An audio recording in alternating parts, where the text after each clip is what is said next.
işler için cügülüp bütün akmetleri var, bütün buza verdik. Kadınları cevap cevaplar cevap kengesmeyen nasıl onlara çalıştılar.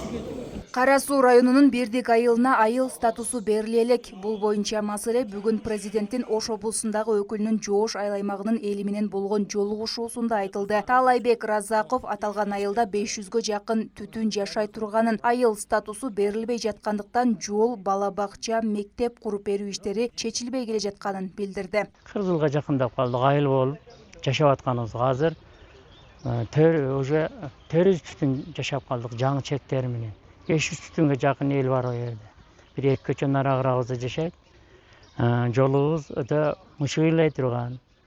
Мектебибизди ашар жол менен элдер акча топтоп, жыгач алып мектеп куруп алганбыз. Өтө эми мындай талапка жооп бербейт, эми азыркы жоктон көрө жогору да. Бирок мамлекет бизди айыл өкмөттөн алыс жашайбыз, 40 километр. Өзгөн жолдун боюнда.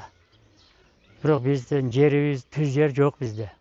Жалаң адырда жашайбыз да. Бирок биздин налог жеген ичкенибиз мына түз жер менен барабар.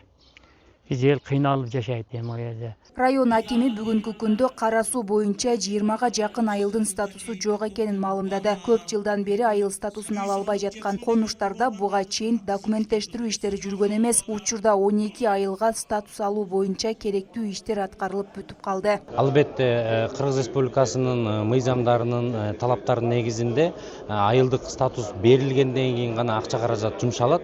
Акча каражат эмнеге жумшалат? Ошол ичиндеги социалдык инфраструктуралык түзүмдөргө акча бөлүү ошол мыйзамдын талабында болот. Ошон үчүн биз азыр биринчи баягы көйнөктүн биринчи топчусун туура топчулап алсак, калганы туура кетет деген максатта ошол статусун алып алсак, анан калгандарын иреттеп кетебиз.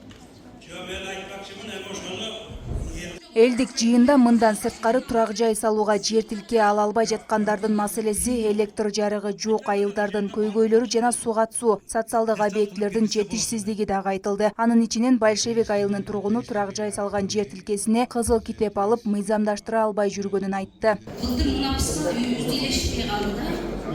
40 адамдын ичинен бир биздикин отказып койду. Себеби малкана жакын экен, сарай биздикибиз, кошунабыздыкы. Ошол жакын. Даже бизде сарай менен үйлөр деле жаргашсынган үйлөр бар.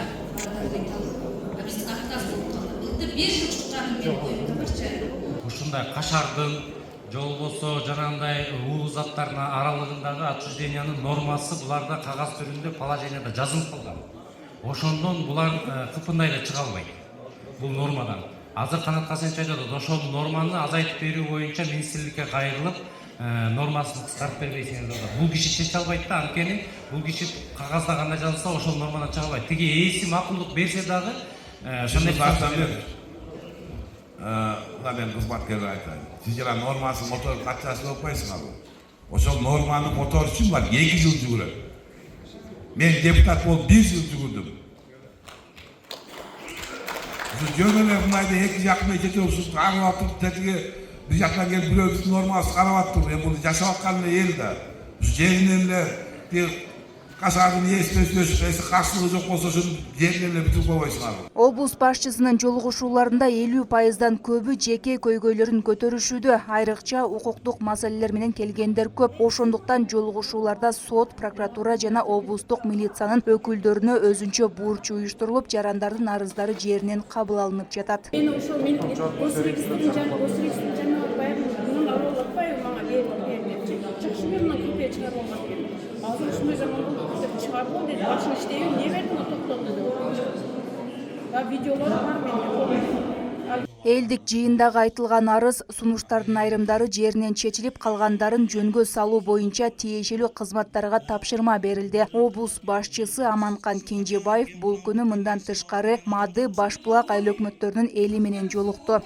Айымкан Исрал кызы Ибрахим Төлөбаев, УТРК Ош.